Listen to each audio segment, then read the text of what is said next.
In this class we're going to talk about presentation skills, look at the importance of presentation skills and some of the ways in which presentation skills can be improved. Let's start by linking it with research. The thesis is, the proposition is that good business research leads to good business decisions. Presumably that's why research is undertaken in the first place, so that good business decisions may follow. However, the research needs to be presented, and in this respect a good business presentation is important. A good business presentation that includes all of the facts and is well presented, well organized and well presented, is important. So presentation skills. Well, presentations must be planned and adequately prepared. Presentations just don't happen.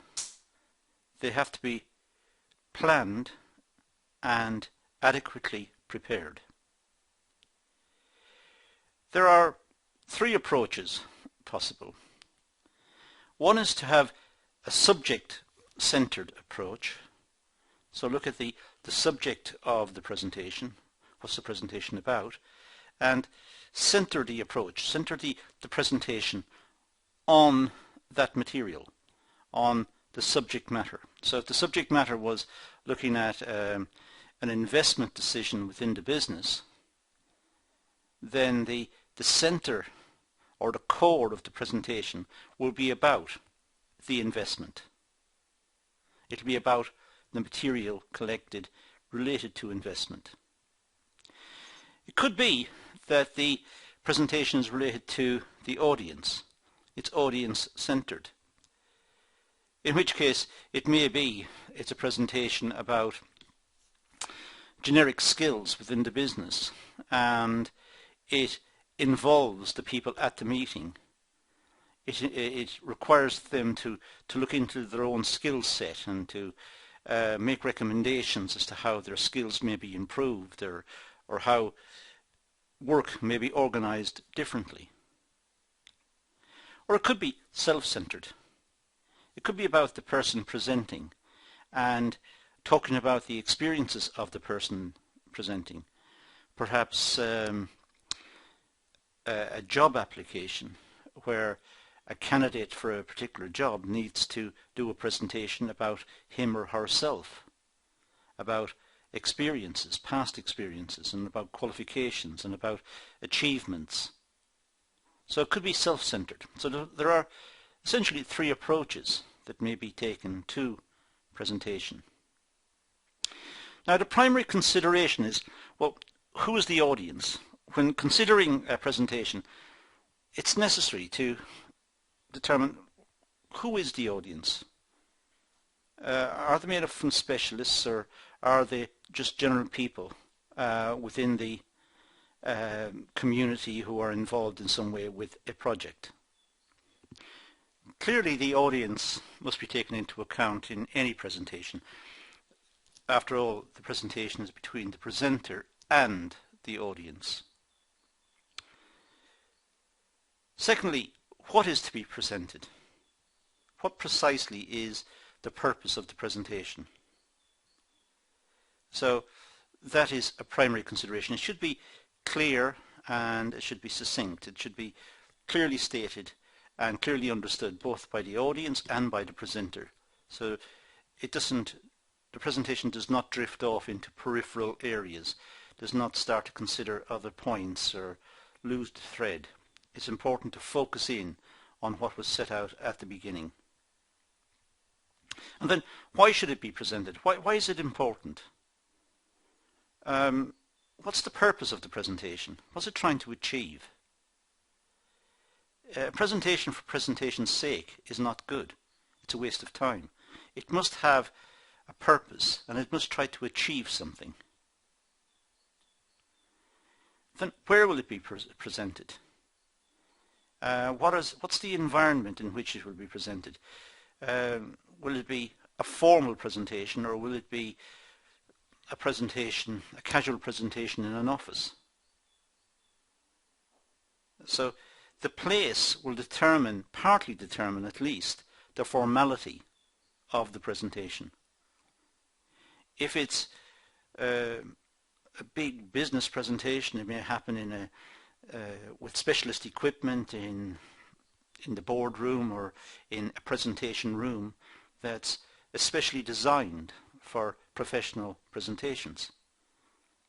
If it's a light-hearted presentation, it could take place in one of the general offices. And then, how should it be presented? What language will it be presented in? Will it be presented in formal English, or will it be presented with casual English, with local idioms and perhaps slang words, or will it be, how will it be presented? How will it be perceived by the audience? And will it use slides and visual aids, or will it be somebody just talking to the audience? Will it use handouts with notes? What exactly will be the format of the presentation?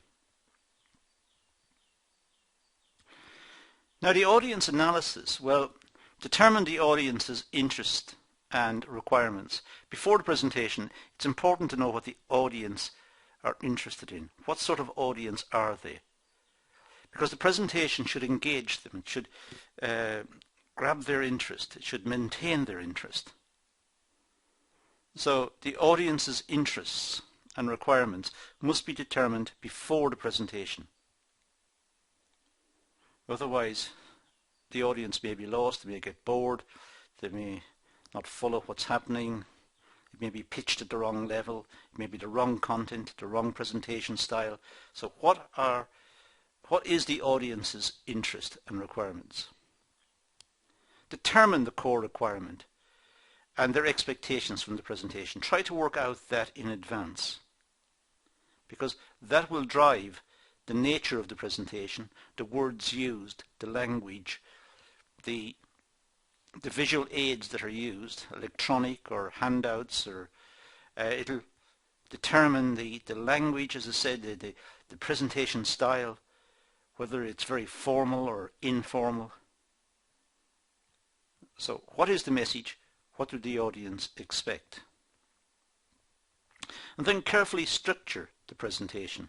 For example,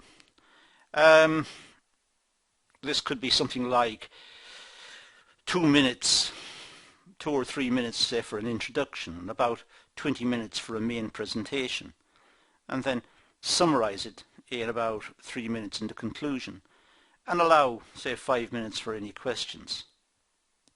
Now, this could obviously be scaled according to the time allocation. The presenter may be told in advance, you've got a half an hour to do a presentation, in which case scale this to a half an hour, which it roughly is half an hour in the figures I've got there. Well, let's say it was a 1 hour presentation, scale it, just work up the figures to suit the time allotted. Now let's turn our attention to beginning the presentation. First of all, get the audience's attention. That's most important. The audience must be interested in what is going to happen in the presentation. They must be looking forward to the presentation. So it's important to get their interest. Make sure that the presentation is well rehearsed and delivered with an easy style. It should be obvious to the audience that the presenter knows what he or she is talking about. It must be obvious to the audience that the person presenting has confidence in the topic, knows the topic, and is able to present it and is fluent in all issues associated with the topic. Make sure that the audience are motivated to listen, or is motivated to listen. Make sure that they are interested in the topic and that they are paying attention. Make sure that the atmosphere is right and that the presentation is smoothly introduced, it gets their attention and maintains their attention. Now, preparing the structure of the presentation. Well, within the introduction, main body, conclusion structure, the material should be ordered in a logical fashion. So we obviously start with the introduction, then we've got the main body of the presentation, and then the conclusion. Now obviously the material should be logically presented within that. The introduction is introducing it. The word is self-explanatory. The main body is where all the work is done, where the presentation is effectively delivered. And the conclusion is the summary coming out of the main body. So the introduction is talking about what is going to happen, the main body is where it happens, and the conclusion is what has happened. Throughout the presentation, there should be summaries and emphasis given to important points. So as the presentation progresses, the presenter should emphasize certain points which are important. And these again will get a mention in the conclusion. So it's important as the presenter works through the material to emphasize key points.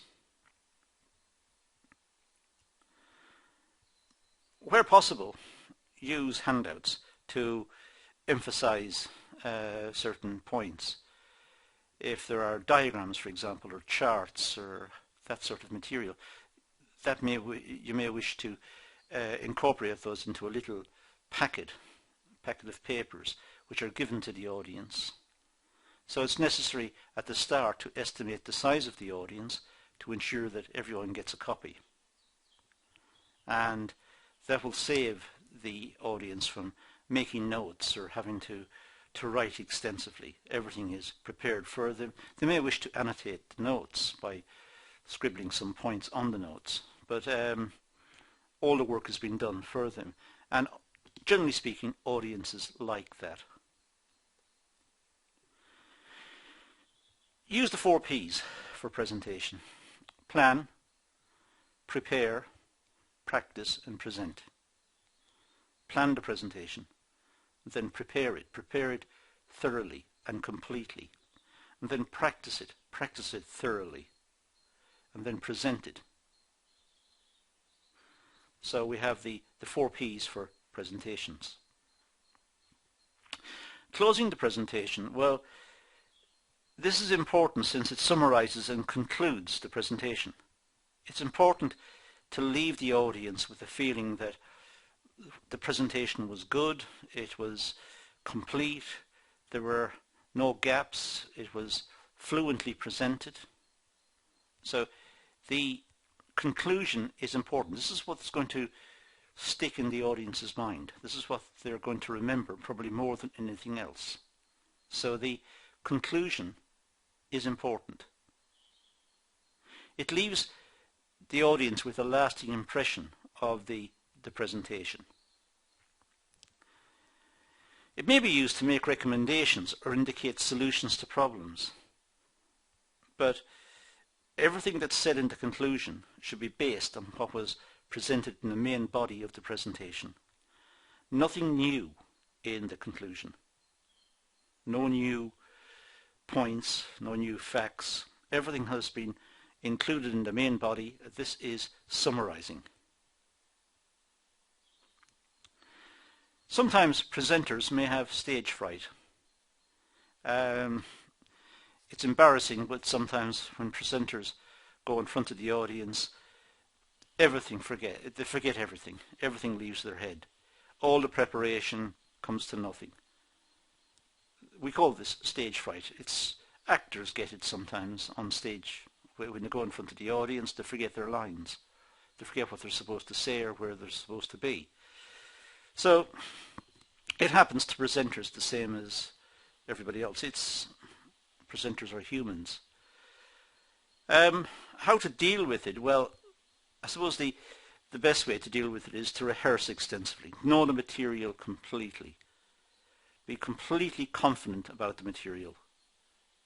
And in that way, if it's rehearsed using the same words, the same sentences, the same expressions, over and over and over, if it's rehearsed over and over and over with these, the chances are one will trigger the next. Don't read from notes. Don't put up slides and then stand there reading from notes. That's not professional. Talk to the audience. What's on the screen should be enough to bring up in your mind what you have rehearsed. The presenter should look at the screen and remember what was rehearsed and know the next screen before it arrives, because the rehearsal has been so extensive. Know every aspect of the topic. Anticipate questions and be prepared to answer the questions. Engage in a type of what if. What if something happened? What would you do next? And audiences may ask questions like that. They may say, that's a good point, but what if it didn't happen? What would happen next? Have an answer ready. Rehearse it so extensively that you have anticipated the questions. You know the next slide. You're not reading from notes. You're not staring at the screen if it's a PowerPoint presentation. You're looking at the audience. You're engaging the audience. You're in charge. You're in command of the situation, and you know the material completely.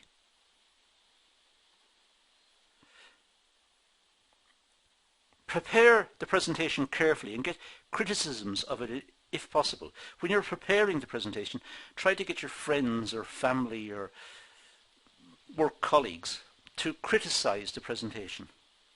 Don't get them to praise it, because they're your friends. They will praise it. Get them to criticize it, to make suggestions. It may hurt, and you may get angry with them, but that's not the point. The point is they're improving it. It doesn't mean that everything they say is correct. Sometimes people criticize and they're wrong. The criticisms are wrong. Sometimes they criticize and that leads to improvements. So think carefully about criticisms and seek criticisms. Don't seek praise. Ask people to criticize what you've got in advance. Because once the criticisms have been taken on board and you've rectified the criticisms, the presentation will be much stronger. Speak with authority. You are in charge of the situation. The presenter is in charge. So speak with authority. You know the subject. The audience is there to listen. The audience is there to be educated, if you like, to find out facts and to find out about the presentation. The presenter is the person with authority. So speak with authority. Take charge of the situation and deliver it with authority.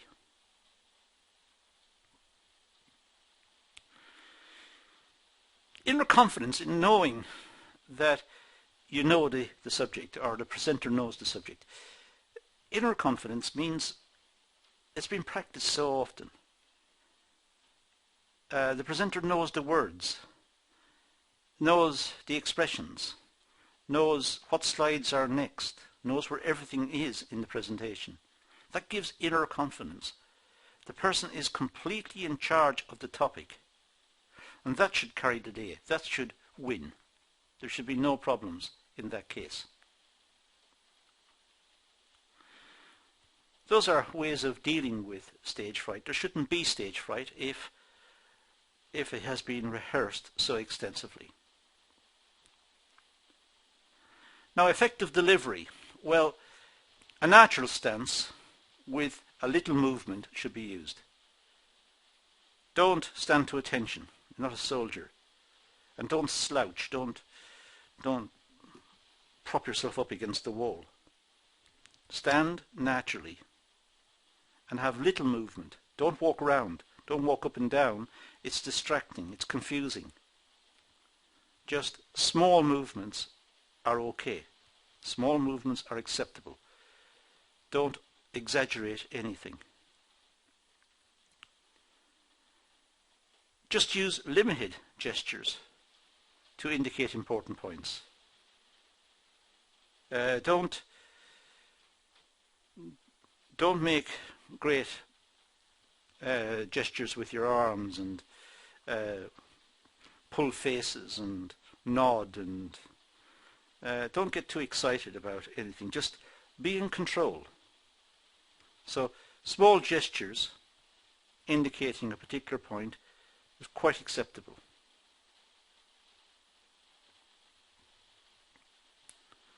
Don't use a monotonous voice. Change the voice. Don't speak in monotones. Don't speak at the same level. Emphasize certain points. And don't shout at the audience, and don't whisper. But at the same time, vary the tone of delivery. So it's not monotonous.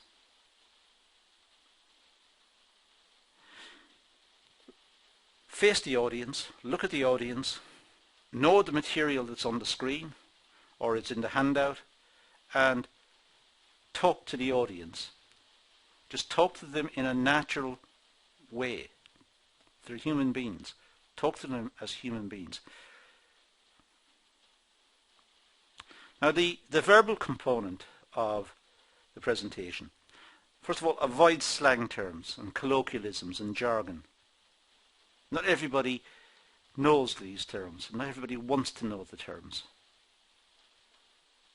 And these may be local expressions that people in the audience are not familiar with.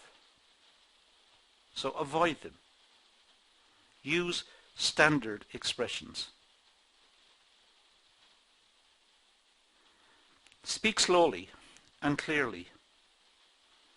Don't rush through it. It's not something you have to get out of the way and get it done and over with. This is something that just delivered at a normal pace. As I said earlier, it's similar to talking to your friend.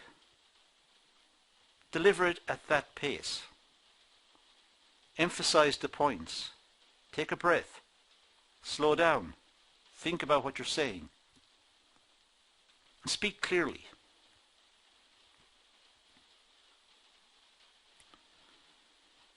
Don't deviate from what was rehearsed. If you deviate, you're in dangerous territory. You're going to get mixed up. You're going to lose your place in the presentation, and the chances are you're going to make some mistakes. So don't deviate. If you suddenly got a new idea related to the presentation, don't mention it. Stick to what you've rehearsed. If it's some great new idea that suddenly has come to you, then if there is a chance at the very end during, say, some questions and answers, you may mention it as an aside and just say, this could be looked at in further work or in a later presentation, or some extra research could be done in this area. But do not introduce it in the course of the presentation. It's taking you away from what you had planned and what you had practiced. So don't deviate. And watch the audience for non-verbal feedback and respond accordingly. But keep to the plan. If the audience are starting to look bored, they're starting to fidget with papers and scribble on pieces of paper and put their hands in their pockets and look at their watches, you know it's a boring presentation that has not been well received. But it's important for you to stick to the plan. If you deviate, you're going to make it a lot worse. Stick to the plan and see it out. That's what was rehearsed.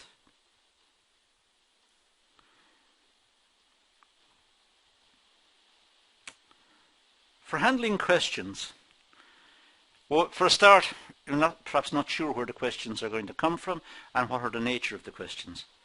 inviting questions from an audience can be very tricky. But the first thing you've got on your side is you want questions relevant to the presentation. Only take questions that are relevant to the presentation. Do not attempt to answer questions away from the presentation.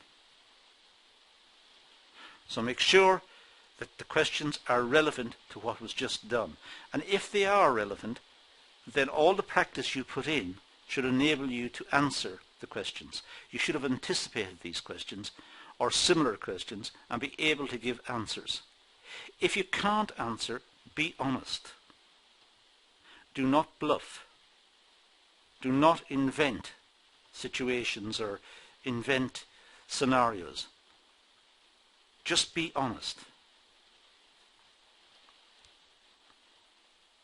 But stay calm. Don't get flustered. Don't get worked up. Maintain a calm disposition. Respond from rehearsed material. Only rely on what you've rehearsed. Do not, as I said, invent responses. Do not deviate. Do not leave the presentation that you've just given. Only take questions on the presentation, and that means you're answering from a position of strength. During the rehearsals, as I said, try to anticipate the questions and have answers ready. It's not always possible, but this is where your friends and colleagues may have helped during the preparation stage, when they were offering criticisms and discussing your presentation with you and helping you out. They may have asked questions. Make a note of the questions, because the same questions may come up again, this time during the actual presentation. For visual aids, well, always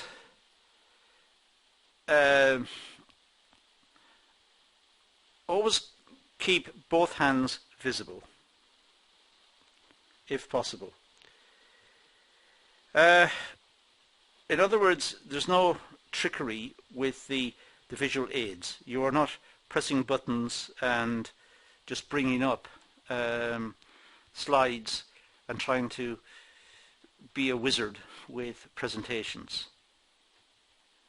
The message is important, not the visual aids. So show the audience that the visual aid is literally that. It's an aid to the presentation. But the presentation is not the visual aid. It's the message that you're communicating. And that is the core of what you are doing. So the visual aid is important. It's supporting what you're saying. It's summarizing what you're saying. But don't engage in wizardry with the visual aids. Don't have elaborate transitions and letters dropping in and little stars exploding. These are distractions.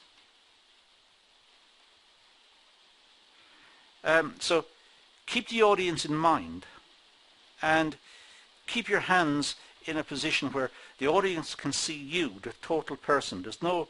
You're not fiddling with buttons. You're not pressing levers and pressing buttons and trying to overly impress the audience with technicality.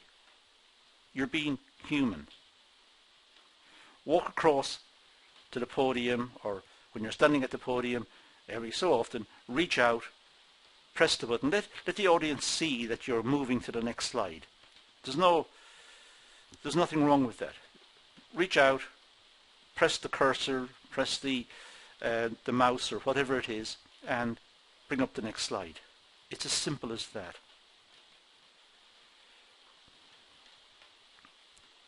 Don't use your finger to point if possible.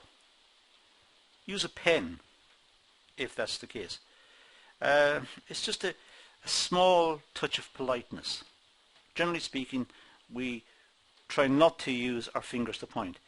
If you haven't got a pen to place, use your whole hand. Just indicate something with your hand. But it's far better if you have a pointer or if you have a pen in your hand and just indicate it with the pen. It's a very small point, but it may be picked up.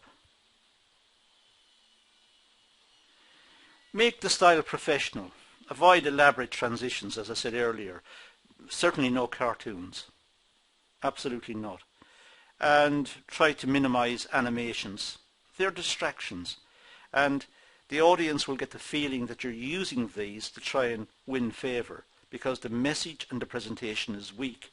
You're trying to compensate with wizardry. So be careful about that.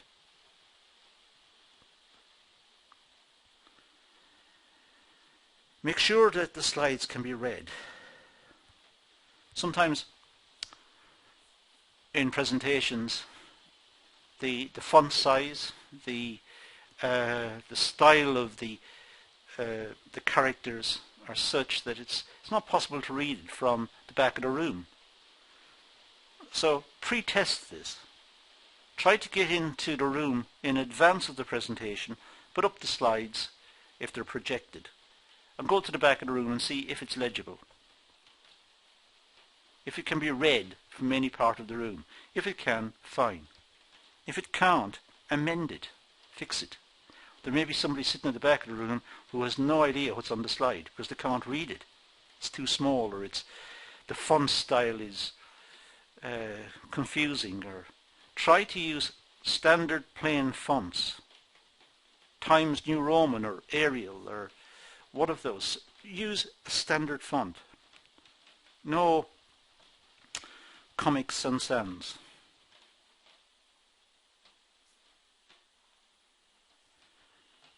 Don't get too much on a slide. Keep the slides minimal. Don't have too many lines on them, and don't have too many words. These are just aids to summarize what has been said. Don't have a lot of information. If there is a lot of information on the slide, bring it in point by point. So as far as the audience is concerned, each point stands out from the rest, and it's been dealt with in sequence.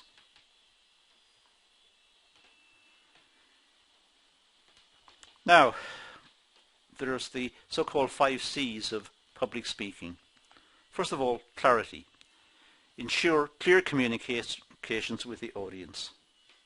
Try to make the points clear. Make the points short. Do not make confusing, long, complicated sentences with detailed descriptions. People will get lost. Try and use handouts for that purpose, to elaborate on certain points. So keep everything clear.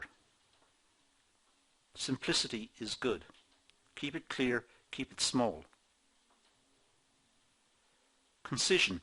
The presentation should be focused and to the point.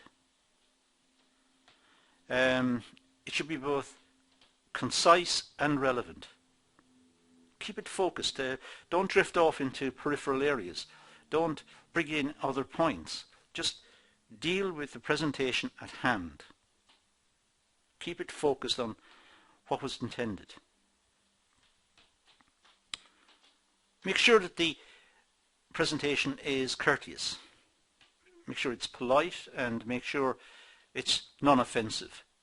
It's not insulting anybody in the room or anybody outside of the room. It is just not offensive. Make sure it's polite and nicely presented. So it's a non-controversial, polite experience for the audience. And it should be comprehensible. The presentation should be easily understood by the audience. It should be explained in a way that makes the topic easy to understand. And completeness. The presentation should contain all the facts and give the audience a complete picture. The audience should not have the impression that something's been hidden, or you've been using the visual aid to hide data or facts. You've been using the visual aid, as I said earlier, to impress the audience and distract them away from the main theme. The presentation should be complete. The audience should know all of the facts at the end and have a complete picture of the subject. And they should leave the room having asked some questions, having had the experience of the presentation. They should leave the room knowing the topic. They should be different when they're leaving the room. They now have experience and knowledge of this topic, and they're clear about it. So these 5 points are held to be good guidelines for public speaking. Okay, in this video we've looked at many points related to presentations. A good business presentation is important, and it's nowadays seen as an essential skill. It happens in nearly all industry, and companies use them on a regular basis. The presentations may be at the end of a short meeting, when there's a short presentation required from a member of staff on a particular topic, which means the member of staff will have to conduct some research, organize the material and present the material. The same principles that we've talked about here will apply in that situation. When people go for jobs, go for a position, they have to present about themselves, which is even more difficult. But again, the same points apply. This time it'll be based on perhaps on the CV, and it'll pick out issues from the career path or career experiences of that person to date. If it's a first-time job, if it's a student coming from college or from university, they may have little experience, but they wish to perhaps take in extracurricular experiences, involvement in the local community or in charities, or things they have done which will be a pointer to the sort of person they are. So presentation skills are very important. They need to be practiced, and the points that we've mentioned here are important, and good professional presenters seem to abide by these points, and that's where this material has come from. It's been written up by many experts looking at presentation skills. It's been written up in the literature from many sources, and I've summarized it here in this session for you today. But that's all I'm going to do on this topic, so I'm going to leave it at that and say thank you for watching.